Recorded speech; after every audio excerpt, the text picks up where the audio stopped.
suis Anso. Moi, c'est Lucie. Et moi, c'est Marie. Et nous sommes toutes les trois membres du conseil collégial de l'ILOCO. L'ILOCO, c'est une association qui a été créée en avril 2021 et qui a pour mission de gérer un tiers-lieu agriculturel. On vous fait visiter ?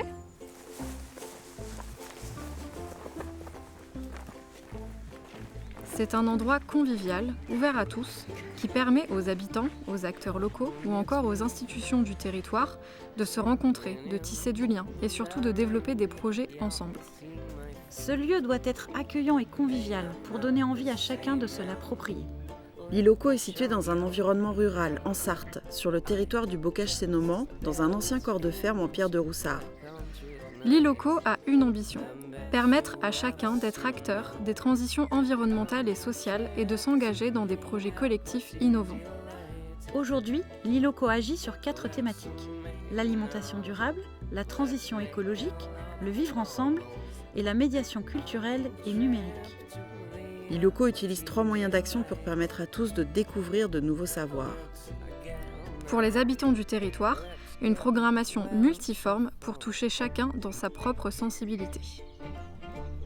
Pour les collectifs, entreprises, associations, institutions, des expériences immersives qui permettent de se former, de partager du savoir au sein de l'ILOCO. L'idée, c'est de faire résonner le contenu avec le contenant. Pour les adhérents de l'ILOCO, de la place et du temps pour développer des idées, des envies, des projets. L'ILOCO met aussi en place au fur et à mesure des services de proximité qui permettent de créer une activité économique complémentaire sur le territoire en cohérence avec les valeurs de l'association. 2 fois par semaine, notre paysanne boulangère produit des pains au levain naturel cuits au four à bois. Le café-cantine, qui fonctionne avec un mélange de professionnels et de bénévoles, permet aux habitants de consommer des plats maison, sains et gourmands avec des produits de saison, principalement locaux et issus de l'agriculture biologique. Au cours de cette dernière année, l'équipe de l'ILOCO, soutenue par les adhérents de l'association, a œuvré pour faire fonctionner le lieu et finir les travaux à l'intérieur du bâtiment, tout en accueillant les utilisateurs et visiteurs dans la joie et la bonne humeur. C'est vrai qu'à l'ILOCO, on a la chance d'avoir des espaces extérieurs magnifiques sur les 6 hectares de terrain qu'entoure le lieu. On retrouve de la prairie, une rivière, une forêt, une zone humide.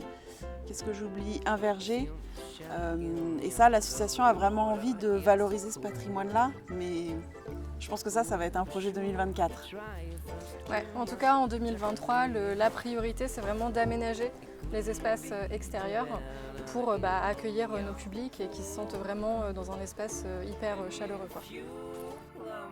Ouais, du coup, ce qui nous manque vraiment ici, c'est créer un vrai espace de vie et de convivialité, que les gens puissent venir se poser ici entre collègues, entre amis, avec des meubles en palette, pourquoi pas.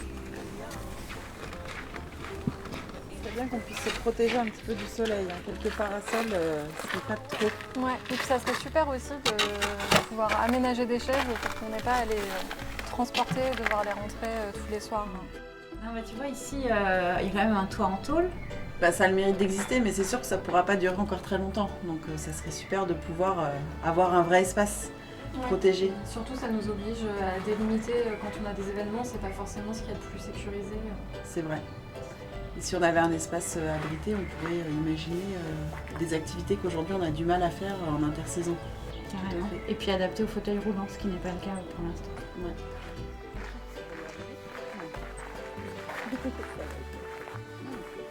Et donc ici, imaginez un théâtre de verdure. Du coup, que ce soit du concert ou du spectacle, tout le monde pourrait vraiment en profiter. Ouais. Avec la vue. Ouais. Avec la vue derrière.